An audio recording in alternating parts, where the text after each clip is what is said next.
Class 12th, welcome to study with सिमरन।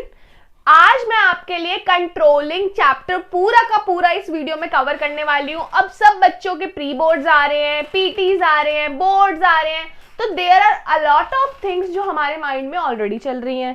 काफी बच्चों का सिलेबस कंप्लीट नहीं है, काफी बच्चों के दिमाग में ये टेंशन चल रही है कि यार कैसे करूंगा। अब तो सैंपल पेपर भी आ गए हैं, प्री बोर्ड की डेट शीट्स भी आ गई, तो मैं ये चाह रही हूँ कि अब बिल्कुल भी स्ट्रेस मत लो, अपना 100% हर चीज में दो और अच्छे से पढ़ाई को करो। तो आज मैं आपके लिए कंट्रोलिंग लेके आई हूँ। कंट्रोलिंग इस वीडियो में मैं पूरा कंप्लीट करने वाली हूँ, तो ये वीडियो लंबा होगा, बट आपका चैप्टर पूरा का पूरा इस वीडियो में कंप्लीट हो जाएगा, तो इस वीडियो को पूरा देखें। चलो स्टार्ट करते हैं। ओके, कंट्रोलिंग के बारे में मैंने यहाँ पे कुछ लिखा है। Controlling is the process of comparing the actual performance with the standard performance. ये तो मैंने कंट्रोलिंग के बारे में। अच्छा, कंट्रोलिंग एक मैनेजरियल प्रोसेस है, जैसे प्लानिंग है, ऑर्गेनाइजिंग है, स्टाफिंग है, डायरेक्टिंग है। कंट्रोलिंग भी पूरा का पूरा मैनेजरियल प्रोसेस है। तो कंट्रोलिंग एक ऐसा प्रोसेस है जब हम अपनी एक्चुअल परफॉर्मेंस को अपनी स्टैंडर्ड परफॉर्मेंस के साथ कंपेयर करते हैं। तो एक्चुअल परफॉर्मेंस क्या है? एक्चुअल परफॉर्मेंस का मतलब ये है जो हमने परफॉर्म किया है, जिस तरीके से हमने काम को कंप्लीट करा है, और वो काम कंप्लीट होने के बाद उसका रिजल्ट क्या आया है, that is your actual performance. मगर स्टैंडर्ड परफॉर्मेंस क्या होती है? आपको पता है कंपनी सब कुछ प्री प्लान करके चलती है, रिसोर्सेज को कैसे यूज करना है, कितनी दिन में क्या काम कंप्लीट होगा, कैसे होगा, कब होगा, राइट? तो वो जब अपने स्टैंडर्ड सेट करती है कि मेरे ये स्टैंडर्ड सेटल्ड है या मुझे इस तरीके से काम करना है, उसको हम स्टैंडर्ड परफॉर्मेंस कहते हैं। तो जब आप एक्चुअल परफॉर्मेंस को स्टैंडर्ड परफॉर्मेंस से कंपेयर करते हो, मतलब अपने जो आपने काम करा है उसको अपनी प्लान्ड परफॉर्मेंस से कंपेयर करते हो, या वो परफॉर्मेंस से कंपेयर करते हो जो आपने सोची होती है, जो रिजल्ट आपने सोचा होता है, उस प्रोसेस को हम कंट्रोलिंग कहते हैं। तो एक डेफिनेशन के बारे में भी बात कर लेंगे। और यस, ये ना मैं साथ साथ छोटे छोटे नोट्स भी आपको प्रोवाइड कर ही रही हूँ। अगर आप देखो तो ये मैंने छोटे छोटे नोट्स में लिखा हुआ है। नोट्स बनाना बहुत इंपॉर्टेंट हो जाता है, स्पेशली बिजनेस स्टडीज में, क्योंकि बिजनेस स्टडीज में सब हेड्स बहुत ज्यादा है। तो आप क्या कर सकते हो, साथ साथ इन चीजों को नोट डाउन भी कर सकते हो कि आपको ध्यान रहे। जब मैं भी स्कूल में थी, मैं भी यही करती थी, साथ साथ में सारी चीजें करती रहती थी। मतलब अगर मैं कहीं से पढ़ रही हूँ तो उसके साथ ही नोट्स बना लेती थी। फिर मुझे दोबारा बुक के पास जाने की जरूरत नहीं है, मैं दोबारा सिर्फ और सिर्फ उस नोटबुक में से ही उसको पढ़ सकती हूँ। तो ये बहुत ज्यादा इंपॉर्टेंट होता है कि आप साथ साथ लिखते भी रहो, क्योंकि आपकी डबल तरीके से आपकी रिवीजन भी चलती रहेगी। देख भी रहे हो, लिख भी रहे हो, तो ऑब्वियसली ना जल्दी याद हो जाता है हमें। तो अब डेफिनेशन की बात करते हैं। Managerial control implies the measurement of accomplishment against the standards. फिर से वही बात कि मैनेजरियल कंट्रोल का मतलब है कि एक जो हमने गोल को कंप्लीट करा है उसका मेजरमेंट करना है अगेंस्ट द स्टैंडर्ड्स, उन स्टैंडर्ड के अगेंस्ट में जो हमने सेट किए थे, and the correction of deviation to assure attainment of objectives according to plans. और ये भी ध्यान रखना है कि हम अगर हमारा वो एक्चुअल परफॉर्मेंस जो है स्टैंडर्ड परफॉर्मेंस से अगर कम है, तो हमें ये भी ध्यान रखना है, या उसके बराबरी का नहीं है, तो हमें डेविएशंस, मतलब जो करेक्शन के लिए हमें स्टेप्स लेने हैं, वो स्टेप्स जो हमारे लिए रिक्वायर्ड है, वो स्टेप्स हम लें, ताकि जो हमारा आगे का ऑब्जेक्टिव है, जो आगे की प्लान्स है, उसके अकॉर्डिंगली हम सही काम कर पाए। तो to assure attainment of objective according to plans, तो मतलब प्लान्स के अकॉर्डिंगली ही हम स्टेप्स लें, जिस अकॉर्डिंगली हमें वो हमारे प्लान्स भी मीटअप हो जाएं और ऑब्जेक्टिव्स भी मीटअप हो जाएं। तो that was the meaning and the definition of controlling. अभी हमें ये समझ आ चुका है कि कंट्रोलिंग एक्चुअल परफॉर्मेंस को स्टैंडर्ड परफॉर्मेंस से मेजर करने का तरीका होता है। अब आपको पता है आप क्या क्या कर चुके हो, प्लानिंग कर चुके हो, ऑर्गेनाइजिंग कर चुके हो, स्टाफिंग कर चुके हो, डायरेक्टिंग कर चुके हो, आप ऑलमोस्ट सारे चैप्टर्स मैनेजरियल फंक्शंस के कर चुके हो। तो controlling is the last step of managerial function. Controlling last step है, बट सबसे इंपॉर्टेंट स्टेप है, क्योंकि हम इसी के अकॉर्डिंगली आगे एक्शन लेंगे। जब हम अपने रिजल्ट्स को मेजर करेंगे तो हमें पता होगा कि कहाँ से हम पीछे छूट रहे हैं और कौन सी चीज हमारी अच्छी है। आपको पता है कंपनीज में अलग अलग डिपार्टमेंट्स होते हैं, तो अब क्या पता कोई डिपार्टमेंट बहुत अच्छा परफॉर्म कर रहा हो, कोई डिपार्टमेंट में कहीं ना कहीं कोई कमी रह रही हो, तो हम उस कमी को सुधारेंगे और जो डिपार्टमेंट अच्छा चल रहा है उसमें हम इतने चेंजेस नहीं करेंगे। तो कंट्रोलिंग एक बहुत ही अच्छा फंक्शन है। कंट्रोलिंग को कभी ये नहीं सोचना चाहिए कि यार ये मिसअंडरस्टूड नहीं करना चाहिए कि लास्ट फंक्शन है, लास्ट तो है मगर सबसे इंपॉर्टेंट फंक्शन भी ये है। तो बेसिकली ना कंट्रोलिंग प्लानिंग के प्रोसेस को वापस ले आता है। वापस क्यों ले आता है? क्योंकि हमने सबसे पहला फंक्शन है प्लानिंग, आपको पता है। तो हमने जब प्लान्स करे हैं उसी के अकॉर्डिंगली हमने जो रिजल्ट्स मेजर आउट करे उनको जब तुम अपने आपस में कैलकुलेट कर रहे हो एक्चुअल रिजल्ट्स को और स्टैंडर्ड रिजल्ट्स को, वो हम प्लानिंग की वजह से ही कर रहे हैं ना, क्योंकि वो ऑलरेडी हमने प्लान अप करा था। तो ठीक है, ये होगी बात हमारी कंट्रोलिंग के बारे में। तो let's move to the nature and features of the controlling. Controlling goal oriented है। अच्छा, गोल ओरिएंटेड तो आपको पता है कि सारे के सारे प्रोसेस हमारे गोल ओरिएंटेड है। हम कोई भी मैनेजरियल फंक्शन परफॉर्म करते हैं तो यही सोच के करते हैं कि हमारा जो गोल है वो कंप्लीट होना चाहिए। तो बेसिकली कंट्रोलिंग जब हम एक्चुअल रिजल्ट्स को स्टैंडर्ड रिजल्ट से मेजर करते हैं ना, तो हमें काफी सारी चीजें क्लियर होती हैं कि कहाँ हम पीछे रह रहे हैं, किस चीज से हमारे ऑब्जेक्टिव्स हमें नहीं मीट अप हो पा रहे हैं। तो बेसिकली उसके अकॉर्डिंगली हम हर प्रोसेस गोल्स के लिए करते हैं। तो कंट्रोलिंग का भी यही मानना है कि जब हम कंट्रोलिंग परफॉर्म कर रहे हैं, रिजल्ट्स को मेजर कर रहे हैं, तो वो रिजल्ट्स को हम कैसे और अच्छे से कैसे आगे लेके जाएं जिसकी वजह से हमारे जो गोल्स हैं कंप्लीट हो सके। Controlling is pervasive function. Pervasive function का मतलब क्या होता है? हम हर लेवल पे चलने वाला। कंट्रोलिंग हर मैनेजरियल लेवल का फंक्शन है, चाहे टॉप लेवल ले लो, चाहे मिडिल लेवल ले लो, चाहे लोअर लेवल ले लो। कंट्रोलिंग हर जगह जरूरी है। आपको पता है मिडिल लेवल वाले भी काम करते हैं, लोअर लेवल वाले भी काम करते हैं, टॉप लेवल वाले भी काम करते हैं। तो सबके मैनेजर्स उनकी परफॉर्मेंस को जब सारे अलग अलग डिपार्टमेंट्स की अलग अलग लेवल्स की परफॉर्मेंसेस को मेजर करते हैं, तो वो कंट्रोलिंग ये हो रहा है ना, हमेशा चलना। प्राइमरी फंक्शन है ये, जो चलता रहेगा, जो नहीं रुकेगा, ठीक है। और ऐसा है कि हर लेवल पे चलेगा।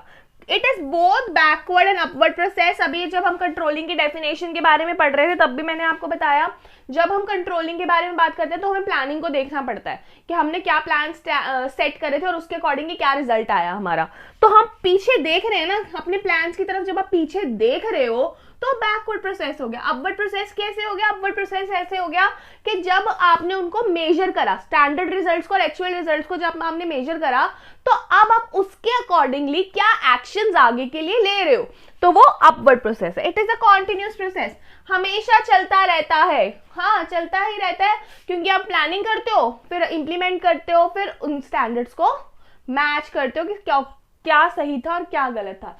तो हर प्रोजेक्ट के साथ हर टाइम कंट्रोलिंग रन करता रहता है। तो कंट्रोलिंग एक कॉन्टिन्यूस प्रोसेस है और बहुत ही जरूरी प्रोसेस है मैनेजर्स के लिए, एक कंपनी के लिए, क्योंकि हर कंपनी को अपने गोल्स को मीट करना है। गोल्स को मीट करना तो स्टैंडर्ड और एक्चुअल परफॉर्मेंस को मेजर करना पड़ेगा और उसके अकॉर्डिंगली करेक्ट डिसीजंस और करेक्ट स्टेप्स लेने पड़ेंगे। तो अब बात कर लेते हैं कंट्रोलिंग की इंपॉर्टेंस के बारे में। तो मैंने कुछ इंपॉर्टेंस के पॉइंट्स लिखे हैं, ये भी आप नोट डाउन कर सकते हो साथ साथ। तो पहला पॉइंट है कंप्लीशिंग ऑर्गेनाइजेशनल गोल्स। तो कंट्रोलिंग कहीं ना कहीं हमारी हेल्प करता है ऑर्गेनाइजेशन के गोल्स को मीट अप करने के लिए। कैसे हेल्प करता है? तो अब आप देखो, when the plans are implemented,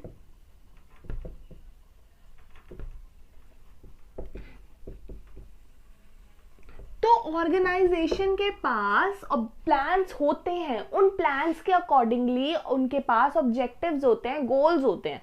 तो मैनेजर्स क्या करते हैं? मैनेजर्स उन्हीं के गोल्स के अकॉर्डिंगली, उन्हीं गोल्स के हिसाब से वो पूरे फंक्शंस ले डाउन करते हैं कि क्या फंक्शन कौन सा होगा, कौन सा फंक्शन कौन परफॉर्म करेगा, और एक ट्रैक पे रखते हैं पूरे के पूरे को प्रोसेस को।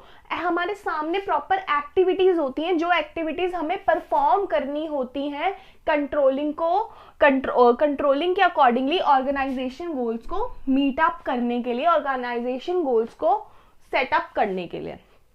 तो ऑब्वियसली ना देखो, प्लान्स हमारे पास हैं, काम हमें करना है उन प्लान्स के अकॉर्डिंगली, और फिर उन रिजल्ट्स को मेजर करना है, उन रिजल्ट्स के अकॉर्डिंगली करेक्टिव, जब आप रिजल्ट्स को मेजर करते हो और उनके अकॉर्डिंगली करेक्टिव डिसीजंस लेते हो ना, वो डिसीजंस लेते हो जो ऑर्गेनाइजेशन गोल्स को हेल्प करते हैं कंप्लीट होने में। Judging accuracy of standards. अब एक बात बड़ी सिंपल सी है, वो बात ये है कि यार हमारे जो बिजनेस इन्वायरमेंट है वो डायनेमिक है नेचर में। डायनेमिक का मतलब क्या होता है, चेंज होती रहती है। अब चेंज होती रहती है तो हमें अपने स्टैंडर्ड्स को भी उसके अकॉर्डिंगली चेंज करना पड़ता है, एक्यूरेट करना पड़ता है। एक्यूरेट ऐसे करना पड़ता है कि हमें पता होना चाहिए क्या काम कब और कैसे करना होगा।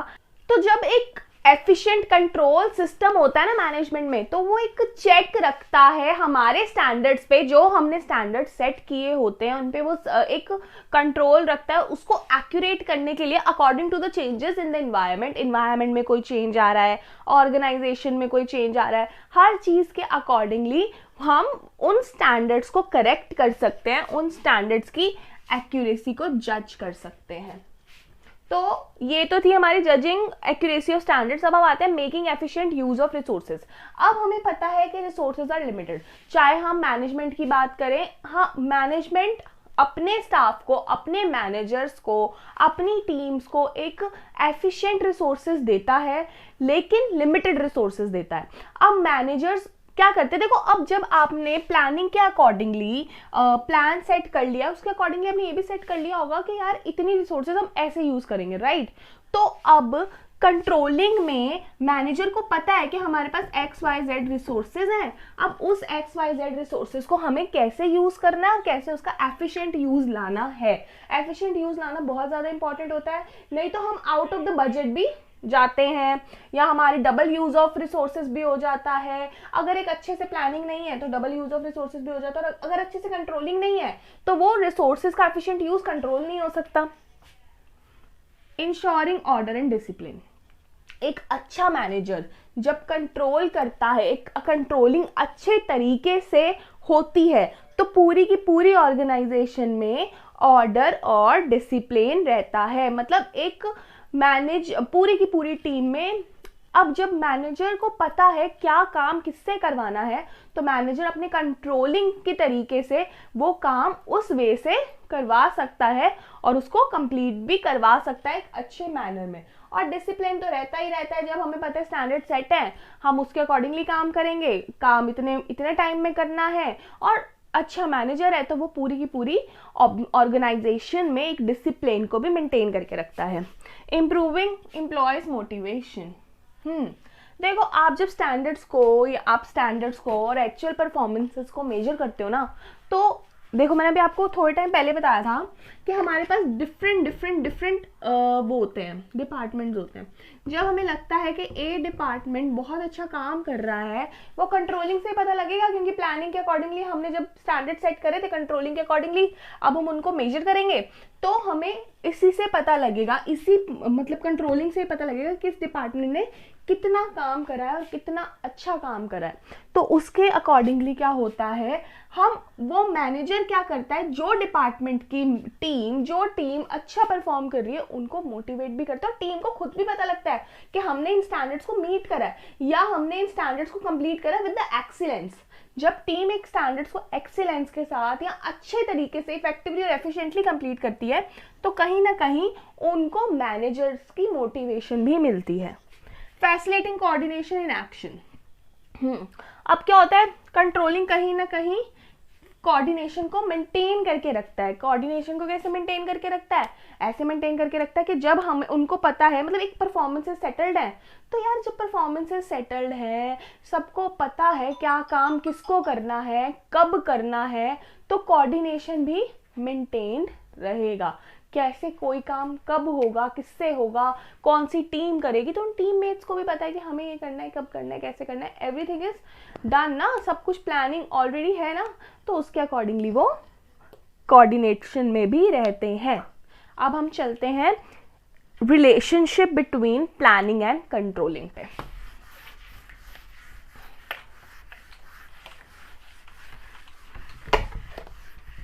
फटाफट से बात कर लेते हैं रिलेशनशिप प्लानिंग एंड कंट्रोलिंग की।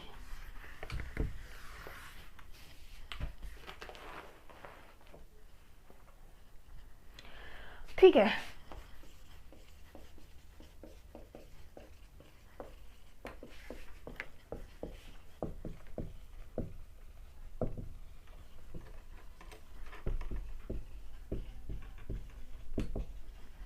तो चलो अब मैं आपको एक बात बता रही हूँ, प्लानिंग कह लो एंड कंट्रोलिंग कह लो, ठीक है, PNC, ये इंसेपरेबल मैनेजमेंट के ट्विन्स हैं, ठीक है, ये इंटर रिलेटेड भी है। मैंने क्या वर्ड यूज करा है, इंसेपरेबल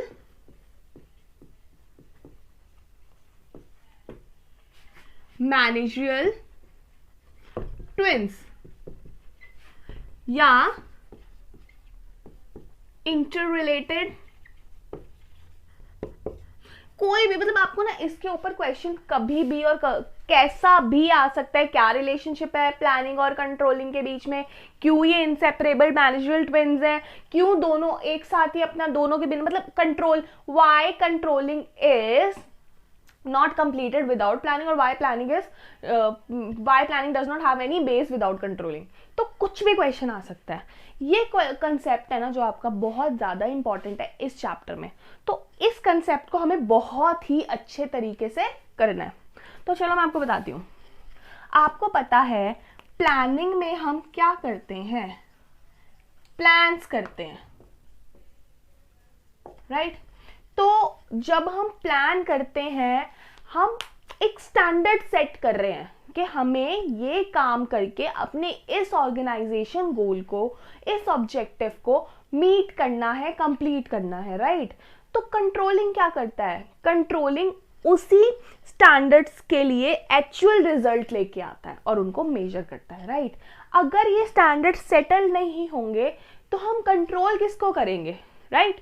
और अगर ये स्टैंडर्ड्स मेजर नहीं करने होंगे, अगर इन स्टैंडर्ड्स को प्लान करने का कोई फायदा ही नहीं है अगर मेजर नहीं करना है। चलो हम प्लान करके चलते हैं ना, जैसे कि अब मान लो आपके पास 2 मंथ्स हैं एग्जाम्स के लिए, तो आप अपनी प्लानिंग उसके अकॉर्डिंगली करते हो। मेरे पास 2 महीने हैं, मैं प्रैक्टिकल सब्जेक्ट्स को इतना टाइम दूंगा, थ्योरी सब्जेक्ट्स को इतना टाइम दूंगा, मेरे को प्रैक्टिस इतनी करनी है, मेरे को रिवीजन इतनी करनी है, मेरे को नोट्स में इतना टाइम देना है। हम ये सब तैयारी करके चलते हैं, प्लान करके चलते हैं। फिर उसके बाद हम एग्जाम्स देते हैं अपने उसी प्लान्स के अकॉर्डिंगली, और फिर जब रिजल्ट आता है उस रिजल्ट में हम अपने, मैं सोचती हूँ ना यार मैंने तो 90% के बारे में सोचा था बट मेरी 92% आई है, तो ये तो हमने स्टैंडर्ड बहुत अच्छे से मीटअप कर लिए, अच्छा परफॉर्म कर रहा। लेकिन कभी कभी ये भी होता है कि 90 का सोचा था 85 आई है ना, हो सकता है। तो अब मैं नेक्स्ट क्लास में क्या करूँगी, उसके लिए मैं नेक्स्ट क्लास में उसके लिए अपने प्लान्स को और अच्छे से सेट करूँगी और अपने प्लान्स को इम्प्लीमेंट भी और अच्छे से करूँगी कि जो मेरे स्टैंडर्ड्स की एक्यूरेसी है या जो मेरे स्टैंडर्ड्स और प्लान्स के बीच में ज़्यादा डिफरेंस ना हो, मैं दोनों को बहुत ही अच्छे से कर पाऊँ, जो भी मैंने स्टैंडर्ड्स सोचे हैं मैं उनको मीट कर पाऊँ। तो ऐसे ही कंट्रोलिंग में है, जैसे कि अब प्लानिंग में अब हमने डिसाइड कर लिया कि हमें ये काम करना है और इस तरीके से करना और इतने टाइम में हमें अपने गोल्स को मीट करना है, तो आपने ये सेटल कर लिया ना। अब कंट्रोलिंग, क्या हमने वो काम जैसे सोचा था वैसा हुआ, ये मेजर करता है। इसलिए प्लानिंग एंड कंट्रोलिंग इनसेपरेबल है। अगर प्लानिंग होगी तभी कंट्रोलिंग पॉसिबल है, और प्लानिंग करना भी तभी फायदेमंद है अगर आप उस पर कंट्रोलिंग करोगे तो प्लानिंग मीनिंगलेस हो जाती है कंट्रोलिंग के बिना, और कंट्रोलिंग का कोई बेस नहीं है प्लानिंग के बिना। तो समझा आपने, ये एक रिलेशनशिप ही तो फॉर्म कर रहा है जब दोनों एक साथ चल रही हैं। अगर प्लान्स होंगे तभी कंट्रोल होगा, अगर कंट्रोल कर रहे हो तभी प्लान्स बनाने का फायदा है। नहीं तो अगर आप मेजर ही नहीं कर रहे हो अपने एक्चुअल परफॉर्मेंस को अपने स्टैंडर्ड परफॉर्मेंस के साथ, तो क्या ही फायदा। तो ये सब चीजें हमें सोचनी पड़ती हैं, और सोचने के लिए मतलब सोचने के बाद उनको मेजर करना पड़ता है मैनेजमेंट को, मैनेजर्स को, ताकि वो आगे के लिए, देखो अब तो ठीक है हमने प्लान कर लिया, उसके हिसाब से हमने मेजर भी ले लिया। अब हमें पता लगा कि अगर हमारी परफॉर्मेंस डाउन है, डाउन है, ठीक है, हमें पता लग गया। तो उस परफॉर्म, अभी जैसे मैंने एग्जाम्स का एग्जाम्पल लिया था, ऐसे हम कंपनी में ले लेते हैं कि कंपनी अपनी ऑर्गेनाइजेशन के गोल्स को उस हिसाब से नहीं मीटअप कर पाई जितना करना था। उन्होंने सोचा था कि हमारा सेल्स 15% बढ़ेगा, अगर हमने प्लान ऐसे करा है तो 15% तक सेल्स बढ़ेगा, मगर वो नहीं हो पाया। कंपनी की सेल्स सिर्फ 10% बढ़ी। उन्होंने 15 का सोचा था लेकिन बढ़ी 10%। तो अगर 10% बढ़ रही है तो हमें क्या करना है, अब हमें ऐसे ऑब्जेक्टिव सोचने हैं, ऐसे तरीके, अगर ऐसे प्लान्स सोचने हैं कि जो इनके बीच का डिफरेंस है 5% का, जो हम मीट नहीं कर पाए, अब अगली बार हम ऐसे करेक्टिव डिसीजंस लें, ऐसे प्लान्स करें कि वो हम मीटअप कर पाए। That is why planning and controlling बहुत जरूरी है। मैंने सोचा था 15% का, लेकिन मेरी मीटअप हुई है 10% की, जो बीच के 5% मेरा डिफरेंस रह गया। अब मैं नेक्स्ट टाइम उसके लिए और करेक्टिव मेजर्स ले पाऊं ताकि वो अच्छे से हो जाए। अब हम आगे चलने से पहले मैं आपको 2 पॉइंट्स और समझाने वाली हूं, इसी टॉपिक के बारे में आगे चल रही हूं मैं, कि प्लानिंग एंड कंट्रोलिंग क्या है ना, बैकवर्ड प्रोसेस भी है, अपवर्ड प्रोसेस भी। आपको ये तो क्लियर हो गया कि प्लानिंग और कंट्रोलिंग इनसेपरेबल हैं, वो बहुत ज़्यादा ज़रूरी है दोनों मैनेजरियल फंक्शन के लिए। और planning is meaningless without controlling and controlling is baseless without planning. ये चीज़ है तो हमें क्लियर हो गई। अब मैंने बताया कि प्लानिंग एंड कंट्रोलिंग दोनों फॉरवर्ड लुकिंग फंक्शन है, फॉरवर्ड लुकिंग फंक्शन है दोनों। फॉरवर्ड लुकिंग फंक्शन है ये, तो वो फ्यूचर गोल्स के बारे में सोच रहे हैं, है ना। अब आपने प्लान करा था, वही एग्जांपल ले लो कि भाई 15% का सोचा था, 10% मीट हुई है, 5% अभी भी रह गया। तो अब हमें आगे ऐसे करेक्टिव डिसीजंस लेने हैं, ऐसे करेक्टिव प्लानिंग करनी है, या ऐसे करेक्टिवली अपनी टीम्स को मैनेज करना है ऑर्गेनाइजेशन में, ऐसे और अच्छा काम करना है जिसकी वजह से मैं 5% जो मेरा रह गया मैं उसको कंप्लीट कर पाऊं, ठीक है। तो आगे का हम सोच रहे हैं, प्लानिंग और कंट्रोलिंग दोनों आगे का सोच रहे हैं, क्योंकि प्लानिंग भी अच्छे से होगी आगे उस 5% एक्स्ट्रा को मीटअप करने के लिए, और कंट्रोलिंग भी और अच्छे से होगी, ठीक है। ये हो गई फॉरवर्ड लुकिंग की। अब हम बात करते हैं बैकवर्ड लुकिंग।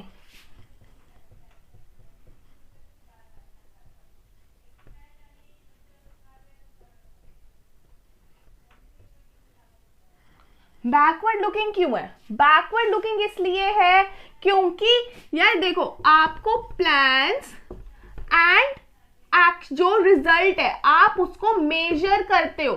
जब आप उनको मेजर कर रहे हो तो आप अपने पीछे प्लान्स को देख रहे हो कि हमने ये प्लान करा था, मैंने सोचा था कि 15% सेल्स बढ़ानी है लेकिन 10% बढ़ी है, तो आप उनको कंपेयर करो ना। 15% के बारे में आपने पहले सोचा होगा लेकिन बढ़ी 10% है, तो इसलिए वो बैकवर्ड लुकिंग फंक्शन भी है, क्योंकि प्लानिंग गाइड करती है। प्लानिंग एक पास्ट एक्सपीरियंस है, कंट्रोलिंग को प्लानिंग ही तो गाइड कर रही है।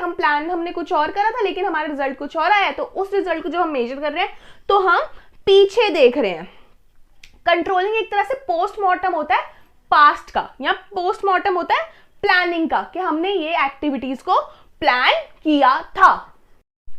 तो अब हम कंट्रोलिंग प्रोसेस के बारे में बात कर लेते हैं, जो इस चैप्टर का बिल्कुल लास्ट टॉपिक है और इंपॉर्टेंट टॉपिक भी है। तो कंट्रोलिंग प्रोसेस में पहला आता है सेटिंग परफॉर्मेंस स्टैंडर्ड्स। तो परफॉर्मेंस स्टैंडर्ड्स को सेट करना जो प्लानिंग से भी रिलेटेड होता है। जब आप परफॉर्मेंस स्टैंडर्ड्स को सेट करते हो तो आप किसके अकॉर्डिंगली करते हो? आप क्वांटिटेटिव और क्वालिटेटिव दोनों के अकॉर्डिंगली अपने स्टैंडर्ड्स को सेट करते हो। अगर मैं बात करूं क्वांटिटेटिव की, तो क्वांटिटेटिव का मतलब होता है कि मेरा ग्रॉस प्रॉफिट इतना इंक्रीज होगा, मेरा नेट प्रॉफिट इतना इंक्रीज करना है, मेरे को सेल्स इतनी बढ़ानी है। जब हम कैलकुलेटिव तरीके से बात कर रहे हैं ना, तो हम परफॉर्मेंस स्टैंडर्ड सेट कर रहे हैं on the basis of quantitative. लेकिन जब हम क्वालिटेटिव की बात करते हैं तो क्वालिटेटिव के बेस में ये होता है कि मैं अपने एम्प्लॉयज को इतना मोटिवेटेड रखना है हमें, या हमें अपनी कंपनी की गुडविल इतनी अच्छी इंक्रीज करनी है। तो ये सब होता है क्वांटिटेटिव और क्वालिटेटिव के बेसिस पे। तो परफॉर्मेंस स्टैंडर्ड 2 बेसिस पे सेट होते हैं, विच इज क्वांटिटेटिव जब हम on the basis of numbers, on the basis of calculations बात कर रहे हैं। लेकिन क्वालिटेटिव जब हम क्वालिटी इंक्रीज करना चाहते हैं, जैसे कि motivation among the employees, discipline, order, qualities of the employees, ये अब अलग अलग तरीके होते हैं दोनों के। और इसमें हम इसमें हम अगर देखो मुझे चाहिए कि मैं एक स्टैंडर्ड्स को और अच्छा सेट करूं, कि उस स्टैंडर्ड्स को अच्छे से सेट करने के लिए अगर मैं चाहती हूँ कि मेरे जो स्टाफ है, मेरी कंपनी का जो लोग हैं जो अलग अलग फंक्शंस परफॉर्म कर रहे हैं वो और अच्छे से परफॉर्म करें, तो मैं उनको शायद ट्रेनिंग भी दिलवा सकती हूँ, तो इसमें ट्रेनिंग भी आ सकता है। अब बात करते हैं हम taking corrective actions. Taking corrective actions का मतलब क्या होता है कि अब हमने जब स्टैंडर्ड सेट कर लिए है ना कि मुझे ये चीज इंक्रीज करनी है in the way of qualitative और in the way of quantitative, तो मुझे करेक्टिव एक्शंस भी लेने हैं उसके।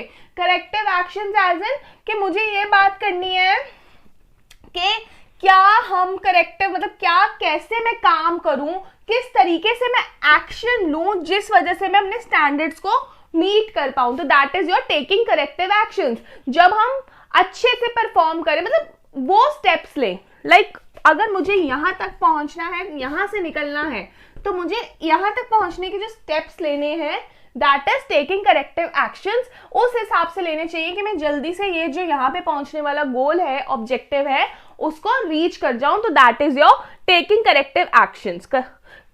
Next one is comparing actual performance with standards. Yes, अब हमने करेक्टिव एक्शंस लिए हैं तो उसके हिसाब से हमने एक्चुअल रिजल्ट आया होगा हमारा, तो जब हम एक्चुअल रिजल्ट को स्टैंडर्ड रिजल्ट से कंपेयर करते हैं that is your comparison of performances. वो कंपैरिजन जब करके रिजल्ट आता है वो अच्छा भी हो सकता है और बुरा भी हो सकता है, वो डिपेंड करता है हमारे दोनों इनिशिएटिव्स पे कि हमने स्टैंडर्ड्स किस बेस पे सेट करे थे और हमने एक्शंस कौन से बेस पे सेट करे थे। तो next one is analysing deviation. Analysing deviation का मतलब होता है कि हम अब जो डिफरेंसेस आए हैं, जो हमारे करेक्शंस में जो हमने एक्शंस लिए थे, जो हमने क्या कहते हैं प्लानिंग की थी, उनमें जो डिफरेंसेस आए हैं उन डिफरेंसेस को एनालाइज करना, उसको ये देखना कि वो जो डिफरेंसेस आए हैं वो किस वजह से आए थे, क्या उनका आने का रीजन था। तो वो डिफरेंसेस किसी भी वजह से आ सकते हैं कि शायद हमारी लेबर ने अच्छे से परफॉर्म नहीं किया, तो क्या पता हमने ना स्टैंडर्ड्स जो सेट करे थे वो इतने रिजिड थे कि उसका मतलब ना हमेशा जो स्टैंडर्ड्स आप सेट करते हो ना फ्लेक्सिबल इन नेचर होने चाहिए। फ्लेक्सिबल क्यों होने चाहिए? फ्लेक्सिबल इसलिए होने चाहिए वो क्योंकि हमें पता मतलब आपको पता है बिजनेस एनवायरनमेंट डायनामिक है, पॉलिसीज चेंज होती रहती है, रूल्स चेंज होते रहते हैं, रेगुलेशंस चेंज होती रहती हैं, तो हम उसके अकॉर्डिंगली जब परफॉर्मेंस स्टैंडर्ड्स को हमें सेट करना चाहिए। और फिर भी अगर उनमें डिफरेंसेस आते हैं तो वो डिफरेंसेस क्यों आए हैं, इन डिफरेंसेस को एनालाइज जब हम करते हैं तो that is your analysing deviations. तो अब एनालाइजिंग डेविएशन में ना आपके दो की पॉइंट्स हैं main, which is CPC and MBE। जब हम CPC के बारे में बात करते हैं, CPC और MBE दोनों इंपॉर्टेंट चीजें हैं। CPC के बारे में बात करते हैं ना हम जब, तो हम बात करते हैं उस क्रिटिकल पॉइंट्स कंट्रोल के बारे में जो आगे जाके हमारे लिए ट्रबल बन सकते हैं। तो उन क्रिटिकल पॉइंट्स को पहले से ही कंट्रोल करना है, या वो अगर कंट्रोल में नहीं हुए तो पूरी की पूरी ऑर्गेनाइजेशन को इसकी वजह से प्रॉब्लम हो सकती है। तो दैट इज योर CPC। जब हम MBE की बात करते हैं तो MBE की होता है मैनेजमेंट बाय एक्सपेक्टेशंस। अब MBE क्या है? MBE इज अ थिंग कि जब हम अब कंट्रोलिंग पे ये MBE के अकॉर्डिंगली ये माना जाता है कि अगर हम सब कुछ कंट्रोल करने निकलेंगे ना तो हम कुछ भी कंट्रोल नहीं कर पाएंगे। तो इस बेसिस पे MBE चलता है और उसमें बोलता है कि छोटी छोटी चीजें आप कंट्रोल करो, कि जैसे हमें लेबर कॉस्ट रिड्यूस करना है ना, तो वो छोटी छोटी चीजें जब आप कंट्रोल करते हो उन्हीं छोटी चीजों से आप बड़ी चीज पे पहुंच सकते हो। तो MBE ये बोलता है। अब टेकिंग करेक्टिव एक्शंस, एनालाइज कर लिए डेविएशंस, हमने डिफरेंसेस को एनालाइज कर लिया कि डिफरेंसेस क्यों आए, क्या हुआ, क्या वजह थी, ये सब कुछ देख लिया। क्या ये डिफरेंसेस हमारे गलत स्टैंडर्ड सेट करने की वजह से आए थे या ये डिफरेंसेस गलत एक्शंस लेने की वजह से आए थे। तो डिफरेंसेस को एनालाइज करने के बाद हमें करेक्टिव एक्शंस भी लेने हैं कि आगे जाके हमारे ये रिजल्ट्स ऐसे खराब ना आए, या मान लो वही एग्जांपल जो मैं पहले से लेती आ रही हूँ, 15% का सोचा था लेकिन 10% हुआ इंक्रीज इन सेल्स, तो ये 5% और इंक्रीज करने के लिए हमें क्या एक्शंस लेने हैं। तो गाइज ये था आपका पूरा का पूरा कंट्रोलिंग चैप्टर। आई होप ये चैप्टर आपको बहुत ही अच्छे से क्लियर हुआ होगा। आप इस वीडियो को पूरा प्लीज देखें, क्योंकि इस वीडियो में इस चैप्टर के बारे में मैंने सब कुछ डिटेल में समझाया है। वीडियो को लाइक करें, कमेंट करें, सब्सक्राइब करें। Thank you.